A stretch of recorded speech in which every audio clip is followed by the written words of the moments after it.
বেশিরভাগ প্রবাসী দেশে ফিরে আসেন ফাঁকা হাতে। কারণ কি জানেন?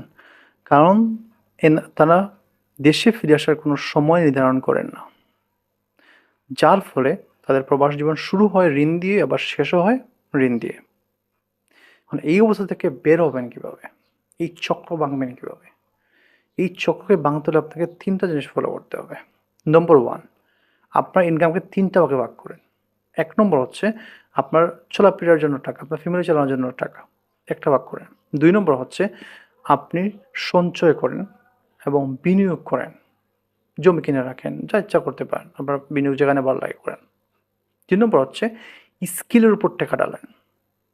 আপনি কোনো দক্ষতা শিখুন।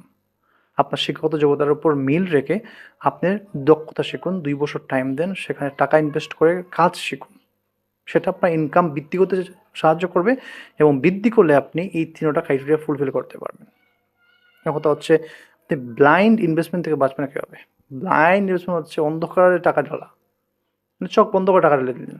ওইটা আপনার জন্য ফেইলিয়ার হতে পারে। যেমন অনেক বলল, ভাই বলল ব্যবসা করবো টাকা দাও, আপনার অমুক বলছে টাকা দাও, অমুক ব্যবসা করবো তোমাকে লাভ দিব।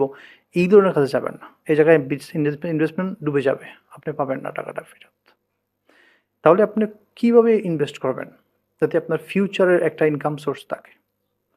সেটার জন্য আপনি যেটা করতে পারেন ৩-৪ টা কাজ করতে পারেন। যদি আপনার ইনকাম সোর্স ভালো থাকে, আপনি সরে একটা জায়গা রাখেন, সেখানে বিল্ডিং করে ভাড়া দিয়ে দেন। যদি আপনার ইনকাম সোর্স মিডল লেভেল থাকে, তাহলে আপনি কী করবেন? তাহলে আপনি আপনার এলাকার মধ্যে কিছু জমি রাখেন, ২-৩ বিঘা জমি রাখেন, ৪ বিঘা জমি রাখেন, পুকুর করে রাখেন। সেখানে ভাড়া দিন অথবা নিজের মানুষকে দিয়ে কিছু একটা করান সেখানে। আর যদি এও না পারেন, তাহলে আপনি কাজ করতে পারেন। আপনি ২ বিঘা ৩ বিঘা জমি নিতে পারেন একটু উঁচু জায়গা দেখে। নিয়ে সেখানে আপনি গাছ রোপণ করে রাখতে পারেন। আপনি ২ বিঘা জমিতে কমপক্ষে ৫০০ থেকে ৬০০ গাছ রোপণ করতে পারবেন। কদম গাছের কথা বলতেছি আমি। এবং এই ৫০০-৬০০ গাছ যদি আপনি ৪ বছর পরে বিক্রি করেন, তাহলে এভারেজ ৳২,০০০ করে যদি পিস হয়, তাও আপনি সেখান থেকে প্রায় ১০ থেকে ১২ লক্ষ টাকা ইনকাম করতে সক্ষম। এটা করতে পারেন।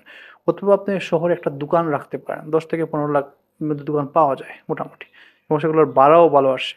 সেটা একটা ফিউচার ইনভেস্টমেন্ট হিসাবে থাকবে এবং একটা ইনকাম সোর্স তৈরি হয়ে যাবে আপনার। আ যদি আপনি ফিউচারে বাংলাদেশে চলে আসেন কখনো, তাহলে আপনার টেনশন নেই। এবং ইমার্জেন্সি ফান্ড তৈরি করে রাখেন। ভাই আপনি জানেন না মিডল ইস্টের কোনো নিশ্চয়তা নাই। কখন আপনি দেশে ফিরে আসবেন। সো এইজন্য আপনি কি করবেন? আপনি কিছু টাকা জমা রাখবেন যাতে আপনি ১ বৎসর বাংলাদেশে আসলেও আরামসে চলতে পারেন। সেই অ্যামাউন্ট টাকা ব্যাংকে রাখবেন এবং কিছু স্বর্ণতে ইনভেস্ট করে রাখবেন।